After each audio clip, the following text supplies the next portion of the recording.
Bueno, pues buenas tardes a todas y a todos. Lo primero, daros las gracias por haber venido esta tarde aquí. Y bueno, contaros un poquito que hoy pues celebramos la segunda jornada de la famosa Escuela de Padres y Madres del Club Baloncesto Dúrcal, que este año es una novedad dentro del club. Y bueno, en esta ocasión pues vamos a tratar el tema de las consecuencias del abuso de aparatos electrónicos en el rendimiento académico y deportivo. Entonces, bueno, para ello, pues en esta ocasión hemos invitado a una persona que creíamos que, bueno, y con su acompañante, que iban a ser muy apropiadas para este tema. Y bueno, la tenemos aquí, que es Adoración Gutiérrez, que, bueno, si no la conocéis alguno, pues ella es psicóloga general sanitaria, se especializó en psicoterapia. Y bueno, pues tiene gabinete psicológico desde hace muchos años en Dúrcal, en Granada, y bueno, tiene una experiencia de más de 25 años en el campo, tratando con diferentes personas de diferentes edades. Y bueno, y también viene con una chica que se llama María Pérez, que es estudiante de psicología y bueno, está terminando ahora mismo ya la carrera. Está en su último año y el TFG, o sea, el trabajo de final de grado que está haciendo, pues trata muy parecido, ¿no?, a este tema. Pues daros la bienvenida a las dos y nada, ya os paso con ellas y ellas son las protagonistas hoy, así que muchas gracias. Vale, pues nosotras te queremos dar las gracias a ti primero por la iniciativa tan importante y tan necesaria de una escuela de padres en cualquier ámbito y relacionada con el deporte, pero con tu visión la expandes a todas las demás áreas importantes de la vida de las personas y en este caso de los chavales, ¿no?, y las chavalas. Traemos una presentación para hacerlo un poco más ameno y también más dinámico. ¿Las pantallas son atractivas o son adictivas? Porque realmente son tremendamente atractivas, ¿verdad? Son magnéticas y sucumbimos todos, niños, mayores, no importa la edad. Pero realmente están empezando a plantear problemas de salud, tanto a nivel mental como a nivel físico. Y hoy vamos a hablar de eso. En concreto, Jaime, quería que hablásemos sobre la parte en la que afecta al rendimiento académico y al rendimiento deportivo. Pero antes vamos a hablar un poco de qué va todo esto, ¿no?, de las pantallas. Vale, empezaron, como todos sabéis, con la televisión. Entró en nuestras casas en los años 60. Creo que aquí no habrá mucha gente que lo recuerde, yo sí. Y a partir de ahí, en los años 70, empezaron los ordenadores y la videoconsola. Y a partir de los años 80, ya todo lo demás, dispositivos multifunción y móviles. Son aparatos que podemos llevar 24 horas al día y eso ha supuesto una revolución en nuestras vidas. En la historia de la humanidad, 50 años no es absolutamente nada. Sin embargo, nos hemos visto casi pillados a contrapelo y la comunidad científica y los profesionales de la salud pues nos hemos puesto las alertas porque algo está pasando y no nos ha dado tiempo a reaccionar.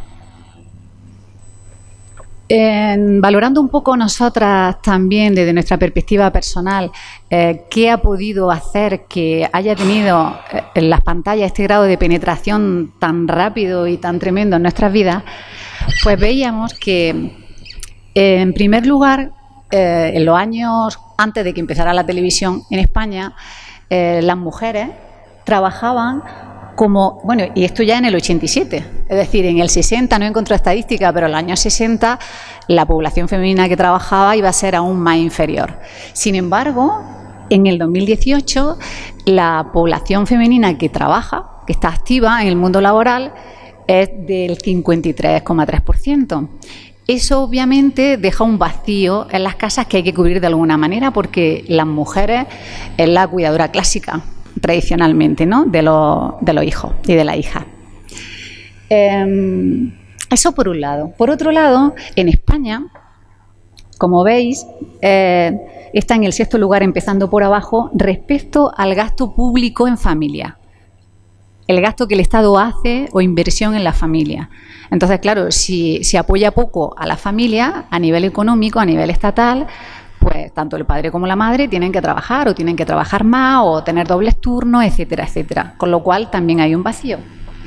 Y por último, el aumento de las familias monoparentales. Si veis los cuadros, desde 1981, que había aproximadamente como 600.000, 700.000 hogares en los que solo hay un padre o una madre y los hijos, hasta el año 2011 que se ha duplicado el porcentaje, ¿no? Esto de nuevo deja como una desasistencia a nivel de quién cuida a los niños. Si hay abuelos de por medio, pues ya sabéis que son muy socorridos, pero si no, pues pasa lo que está pasando, que el 17% de los hijos, y esto fue un estudio del año 2008, están solos en casa y sin supervisión. Vamos a ver un poco rápidamente cómo hacemos los dispositivos en general, ¿no? La televisión, por ejemplo.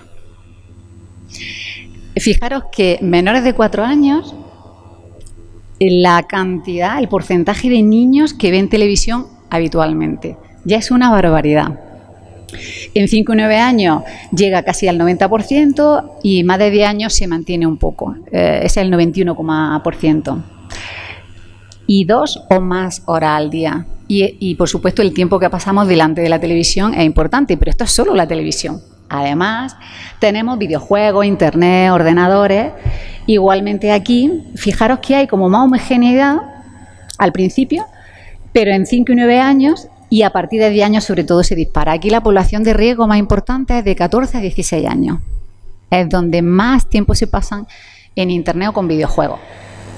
En un estudio que se hizo a nivel internacional, en Estados Unidos, que sabemos que es una población en general más infantil, tiene muchas cosas estupendas, pero son como cultura más infantil, superan el 40% de jugadores habituales a videojuegos en internet. Los hombres más que las mujeres, siempre, en todos los países y en todas las edades. Y en Europa el porcentaje desciende al 28% aproximadamente, pero no deja de ser muchísimo. Si pensamos en la población en total, es muchísima cantidad de gente jugando videojuegos de forma habitual cada día. Vale, ya nos ponemos serios. Dependencia es un trastorno mental, ¿vale? Es una adicción. Pues 2 de cada 10 niños tienen dependencia. Abuso es un uso excesivo de las pantallas en general. No entramos en cuál en particular, ¿vale? De todas las que hemos visto antes. Vale, pues 7 de cada 10, que es que son cifras astronómicas, 7 de cada 10 niños abusan del tiempo de exposición en pantalla. Tanto es así que el DSM-5, que es un manual estadístico y diagnóstico de trastornos mentales con el que nos manejamos los psicólogos y los psiquiatras, ha incluido en su última versión el trastorno por adicción a Internet o adicción a juego por Internet, que se llama. Y bueno, los síntomas son esos, no me voy a parar a leerlos, pero si los estáis viendo, veréis que son muy similares a la adicción a las sustancias químicas. Es decir, que los drogodependientes tienen similitudes tanto en sus síntomas como, ahora después veremos, en los cambios que suceden a nivel cerebral por su adicción, como los adictos, es una adicción comportamental o conductual que se llama, pues como los adictos al videojuego o a Internet en general. Vale, para que quede la idea clara, estamos hablando de un trastorno que el problema es una dificultad en el control de los impulsos. Y esto vaya a ver que se va a repetir cuando hablemos de cómo afecta a nivel académico y a nivel deportivo, afecta siempre muchísimo, porque sin eso es que la capacidad de tomar decisiones y de conseguir éxito y logro en la vida se queda muy mermada, ¿no? Obesidad digital es un concepto que acuñó un directivo de Google en el año 2011 porque a él le pasó. Él se dio cuenta que en un momento de su vida estaban afectadas todas sus áreas vitales. En el trabajo, a nivel social, a nivel familiar, se estaba aislando, tenía obesidad a nivel físico, se estaba deprimiendo, sentía ansiedad y entonces empezó en sí mismo a ver lo que le pasaba y entonces escribió un libro que se llama Dieta Digital en 2011, donde él cuenta su experiencia y cómo salir de ahí, ¿no? Vale. Un buen porcentaje de estudiantes presentan adicción a Internet. Las cifras que aparecen ahí se refieren a Asia. Asia, que en general tiene una prevalencia de trastornos relacionados con Internet siempre más elevada que el resto del mundo, ¿vale? Pero esas cifras son escandalosas. Por eso digo que la comunidad científica se ha preocupado y ha empezado a elaborar estudios y a ver qué hacemos al respecto. La mayoría son entre 14 y 16 años, como dije antes. Y atención a esto, muchos de ellos duermen, cuando digo de ellos me refiero a adictos a videojuegos, sobre todo, pero en general a Internet, duermen de 2 a 4 horas cada día, todos los días. Y esto es una barbaridad y, por supuesto, pagamos un precio. Y también queda afectado el deporte porque son los que menos ejercicio físico hacen. El valor que aparece ahí de que 3 días en semana, menos de 1 hora cada día, es porque ese es el mínimo que se puede requerir para unos mínimos valores de salud, ¿no? A nivel físico y mental. Vale, vemos ahora los factores asociados al abuso de pantalla y quién tiene más como peligro de caer en la adicción. En primer lugar, los chicos o chicas que tengan déficit en habilidades sociales están mucho más expuestos, obviamente, porque es como que el mundo, las relaciones me resultan difíciles y en Internet, en un videojuego, ¿qué problema tengo? ¿Qué arriesgo, no? Y te puedes identificar con un personaje que tú customizas y diseñas como tú quieres, que le tomas cariño, y eso te da un sentimiento de identidad, incluso de logro, etcétera, ¿no? El sistema de recompensa. Sobre esto hay mucho que decir. A ver, el sistema de recompensa viene de la psicología conductual, habla de castigo y recompensa, más cosas, pero esto es algo que los desarrolladores de los juegos, de los videojuegos, lo saben muy bien. De hecho, tienen psicólogos trabajando para ello. Producen recompensa durante el juego que manejan la conducta del niño, hasta el punto que cuando se reciben recompensas se produce una estimulación de dopamina en el cerebro, y la dopamina está asociada con los centros de placer y recompensa del propio cerebro, es decir, donde tenemos instalados las sensaciones de comida, de sexo y de placer. Entonces es como que están evocando nuestra parte más instintiva, más primitiva, y la parte más racional, más de tomar decisiones, etcétera, se queda anulada.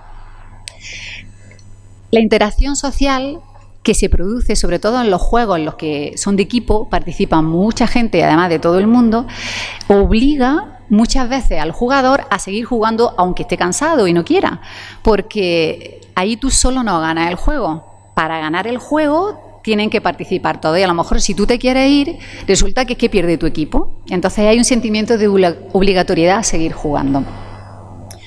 El tipo de jugador también, no igual a un jugador casual que juegue un rato a juegos muy concretos y cortitos que jugadores que se comprometen en partidas largas, que son multijugador, masivas, abiertas. Bueno, de esto María sabe mucho más, de los tipos de jugadores. Después, si queréis, o en cualquier momento podéis hacer preguntas y la puedo contestar yo o María, si yo no sé. Vale, como decíamos, hay otros más factores y me quiero parar en el último. Cuando desarrollan el juego, los ingenieros, como digo, están muy preparados y tienen muchísima información y tienen un objetivo. El objetivo es enganchar al jugador en el primer intento, la primera vez que se acerca al videojuego. ¿Por qué? Porque se sabe que solo tienen una oportunidad. Si un jugador entra al juego y no le gusta la primera vez, lo desecha para siempre. Entonces, se ocupan, aposta, de crear muchos elementos que lo hagan adictivo, que enganchen. Entre ellos, podríamos hablar de muchos, pero no nos podemos extender demasiado. Entonces, vamos a hablar de los colores y de los sonidos. Y por poner un ejemplo, el color rojo lo utilizan cuando quieren que el jugador desarrolle capacidades y habilidades rápidamente en un corto tiempo. El color azul lo utilizan cuando quieren que desarrolle esas capacidades de forma pausada, progresiva y que se alargue en el tiempo. El color blanco lo utilizan cuando quieren que os sintáis tranquilos, calmados, etc. Eso, junto con efectos de sonido que están muy bien pensados en determinados momentos, hace que el jugador consiga una serie de logros y consiga sentirse de determinada manera. Y eso es adictivo. El jugador acaba la partida, incluso durante la partida, con una sensación de logro, de superación, de que ha sido capaz, de que ha conseguido cosas, y piensa que ha sido algo suyo, y ha sido todo dirigido por el juego, de una manera totalmente inconsciente para él, ¿no? Un poco como resumen sería los juegos más adictivos, y esto un poco es información para vosotros a la hora también de controlar qué juegos utilizan vuestros hijos, ¿no? Son más adictivos y, como decíamos antes, ofrecen recompensas intermitentes e impredecibles. Este es el mismo procedimiento de recompensa que tienen las máquinas tragaperras. Exactamente el mismo. Y las máquinas tragaperras son altamente adictivas, todos lo sabemos, han generado muchísimos ludópatas, ¿no? Bueno, pues exactamente el mismo sistema de recompensa. Tienen un alto nivel de realismo los juegos y sabemos que cada vez más se le ocurran muchísimo, aunque no es necesaria esa condición, porque el Fortnite, por ejemplo, tiene unos gráficos regularcillos, pero sin embargo ha enganchado muchísimo, ¿no? Ahora lo veremos. Y que tenga propiedades que sean intrínsecamente motivadoras, como escenarios súper atractivos, entornos altamente interactivos, donde tú te sientes casi Dios creando todos esos entornos, cambiándolo a tu gusto, sentimientos de competencia, de logro, de valía, de yo puedo, de autoestima. Y sentimiento de equipo, por supuesto, de pertenecer a eso. Todo eso genera una absorción de la realidad a dedicación completa, a tiempo completo, que lleva a una relación de dependencia con el videojuego, a una pérdida de control, y eso ya está relacionado con conductas impulsivas, y todo eso pues conduce a un deterioro al final en todos los ámbitos de la vida, a nivel conductual, pero a nivel de capacidades, a nivel social, etcétera, a nivel de salud. Vale, a modo de ejemplo, los juegos más adictivos según los estudios, tengo que decir que todo lo que estamos diciendo aquí son estudios científicos, ¿vale? No son opiniones personales, ni es a través de estudios oficiales, ¿no? Lo que dicen.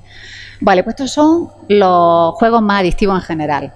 Los de acción en primera persona, tipo Call of Duty. Sí, la madre se echa la mano a la cabeza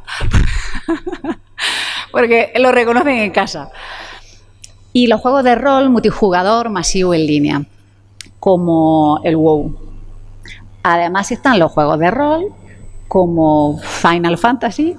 Yo de esto no tenía mucha idea, pero ya me he tenido que poner a punto. Y los Battle Royale, como el famoso Fortnite. A modo de anécdota, deciros que en un colegio de Málaga han mandado una circular a los padres, no hace tanto, diciendo que el Fortnite intenten controlarlo en su hijo, porque notan en ellos, en los jugadores del Fortnite, que tienen comportamientos más agresivos, que ha bajado el rendimiento en clase y una merma en la atención, en la capacidad de atención. Esto no es oficial, es decir, no un estudio oficial. Esto lo dicen unos profesores, pero bueno, es digno de tenerlo en cuenta. A fin de cuentas, están con los niños, ¿no? Todo el día. Vale, ahora sí vemos concretamente las pantallas y cómo afectan al rendimiento académico. Ya todos sabemos que afectan y que afectan negativamente, pero la pregunta sería, ¿afectan así porque hacen una competencia en horas con el videojuego? Es decir, si mi hijo está 3 horas jugando, pues no va a estar 3 horas estudiando y eso se va a ver después. ¿O realmente el problema es que afectan a las capacidades intelectuales de nuestros hijos y de nuestras hijas? Vale, valoramos esto un poco, ¿vale? Si me permitís. Primero vamos a ver el tema del sedentarismo, porque este tipo de ocio es un ocio sedentario. Hay que estar sentado para jugar a videojuegos, normalmente, ¿no? El sedentarismo se ha visto que afecta muy negativamente a muchos ámbitos de la salud. Afecta al comportamiento, afecta a las relaciones sociales y, en general, produce una fatiga a nivel cerebral, con lo cual ya no está fastidiando el tema de después estudiar y concentrarnos. Como sabemos, todos los videojuegos producen una hiperestimulación. Álvaro Bilbao es un neuropsicólogo y es colaborador y asesor de la OMS, de la Organización Mundial de la Salud, Y él dice que esta hiperestimulación que producen los videojuegos a base de estímulos muy intensos y muy rápidos, por una parte engancha. Y es como una excitabilidad continua a nivel cerebral. Por otra parte, me habitúo a eso y cuando salgo, bueno, por un lado, el control lo tiene la máquina para empezar. El control de mi estimulación y de lo que yo siento lo tiene la máquina, no lo tengo yo. Y cuando salgo de ese entorno tan hiperestimulante y me encuentro con un entorno donde los estímulos son menos intensos o más lentos, como puede ser la pizarra, la maestra, leer, jugar al parchís, pues dejo de prestar atención. O me aburro. O no. Jaime dice, o los entrenamientos deportivos. Exactamente. Eso es. Y ese es un problema muy serio que quizás no estamos teniendo en cuenta respecto a los videojuegos, ¿no? Y sí, se sabe que interfieren, el abuso de las pantallas interfiere en el desarrollo de las capacidades intelectuales. Sobre todo lo que más se ha estudiado en las habilidades perceptivas y en la atención visual selectiva. Otra vez tiene que ver eso con la atención y con la capacidad de concentración.